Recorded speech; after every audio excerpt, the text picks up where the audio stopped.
Nia had heard of silence, but this was something else.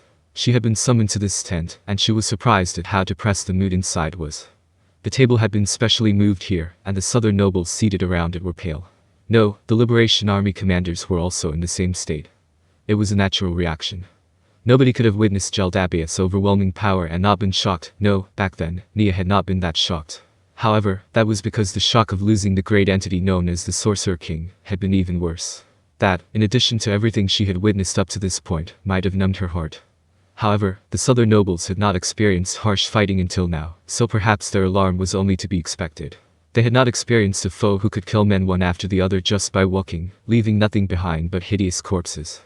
In addition, their army of nearly 100,000 had been panicked by a single demon and dissolved into a rout. What's this? What the hell is this? What do you call that monster? Count Doming's voice rose steadily. In contrast, Caspian, who knew of Jaldabaoth's overwhelming power, shrugged nonchalantly. That is Jaldabaoth, the real thing.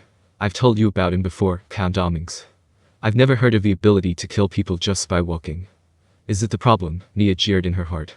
Indeed, that is how it is. His battle with the Sorcerer King, His Majesty, was in a city, so we could not see the full extent of his might. But I've already told you how powerful it is. So surely an ability like that should not come as a surprise, no. Even so. Count. I know what you want to say. Seeing is believing, is it not?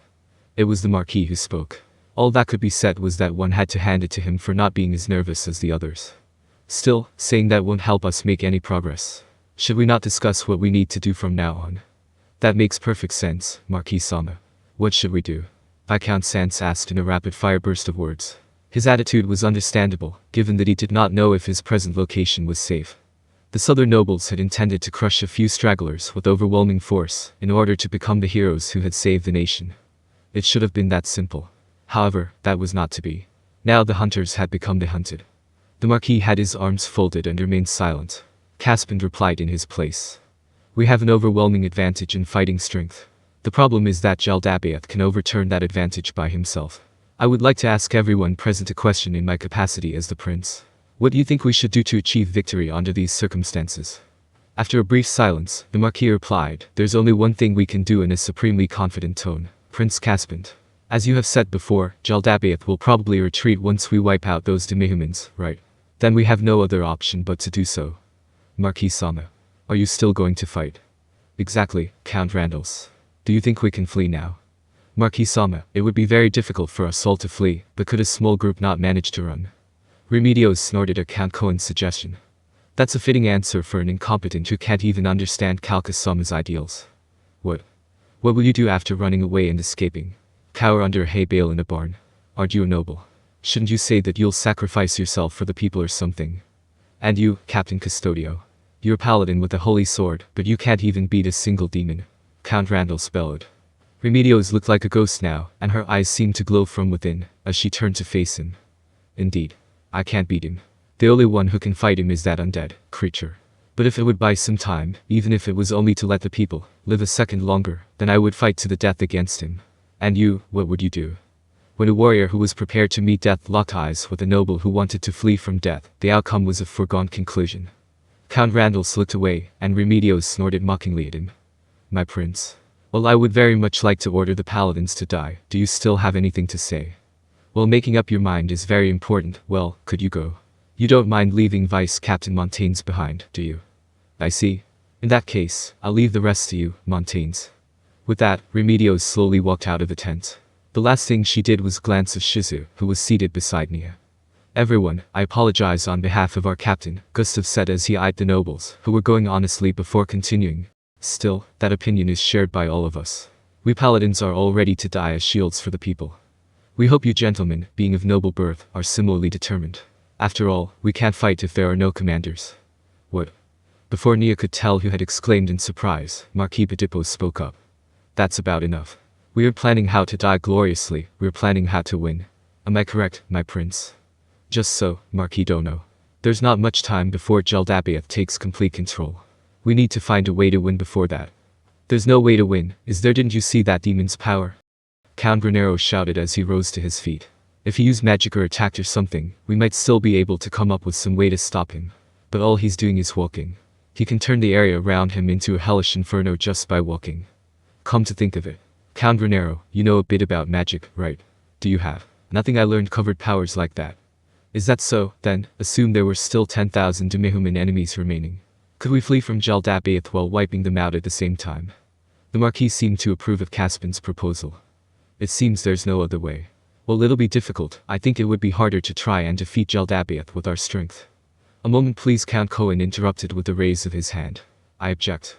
Jaldabaoth might not leave even after we kill the Demihumans. However, he might kill all of us as a souvenir first before he goes. He was right. Therefore, Caspin followed up with a perfectly reasonable question. So what should we do? We ought to negotiate. Few people managed to resist the urge to laugh at Count Cohen, as he delivered that suggestion with a perfectly straight face. Count Cohen's face turned red as the others laughed at him. Before he could continue, Caspin asked. Count, what kind of deal do you intend to make with that devil? Yes. For instance, maybe we could trade him something in exchange for letting us leave safely. What will we give him? Wouldn't it be simpler to just kill us and take it off our bodies?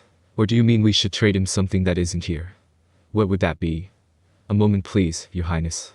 All I'm saying is that fighting isn't our only option. I just meant to say that there's a possibility we might be able to negotiate with him, that's all. Count, your way of thinking is a little too optimistic. For starters, who will we send to negotiate with that monster? Come to think of it, I heard that His Majesty put one of his maid demons under his control, and she turned out quite useful in retaking Kalincha.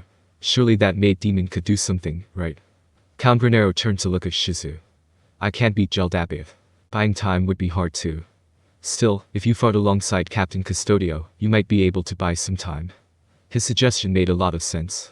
They would need someone to hold Jaldabaoth in place while they carried out Caspin's plan, in any event. However, that would essentially be sending them to their deaths. Shizu tilted her head to look at the ceiling. This is a problem. How about it? That way, we can deepen the relationship between the Sorceress Kingdom and the Holy Kingdom. Is it a yes? Should I interrupt now? Nia thought as Shizu answered. No. May I know the reason why? No reason. There's no reason. Shizu nodded to Count Domings, who was frozen in place. Is Jaldabaoth really that scary? That's the reason then. He's scary and I don't want to do it. Count Domings was at a loss for words. Now that she had said as much, he had no response for her. As Shizu said, if you're not afraid, then you go buy time, he would be finished. As she had rejected the proposal based on some kind of argument, then all he would need to do was pick that argument apart, but since she had refused based on her feelings, getting past it would be very difficult. As silence returned to the tent, one of the Liberation Army's top brass, a person who commanded thousands of soldiers and militiamen, slowly said, Why don't we run before Jaldabaoth fully takes command? I don't think we can beat a monster like that. We used to have the Sorcerer King in the past, but he's not here anymore. Does anyone know of anybody who can defeat Jaldabaoth? No, right. If we fled to the south. Beside him another commander quietly said, There's no guarantee that Jaldabaoth won't chase us to the south, right?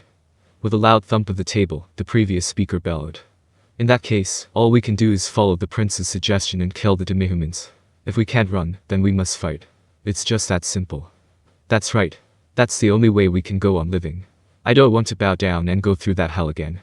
Let's start by putting a formation together. The tent flap was forcefully pulled open, and a soldier who reported directly to Caspin rushed in. Your Highness, the Demihumans are moving. They're reforming their lines. They did not have a proper formation in the previous battle. Did they have one now because of Jaldabaoth's command? Is that so? Gentlemen, the enemy will be attacking soon. We need to prepare for battle as soon as possible. After Caspin finished, all the people who had been called here stood up as one.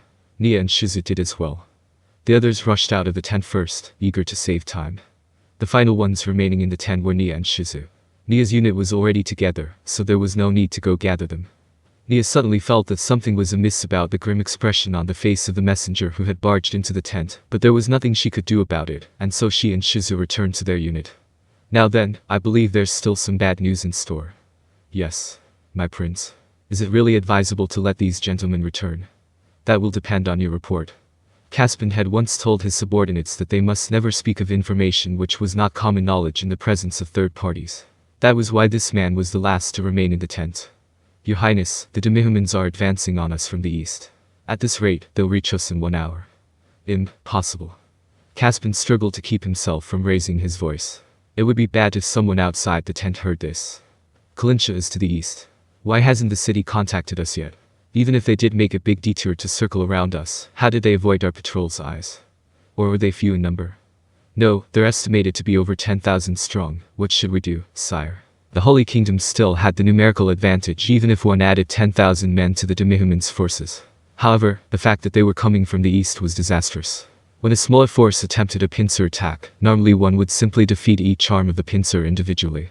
However, this time, they were facing Jaldabaoth. In other words, their escape route had been cut off. Alright, listen closely. You must not tell this news to anyone, got it? Caspian coldly told the surprised scout, this news is very dangerous.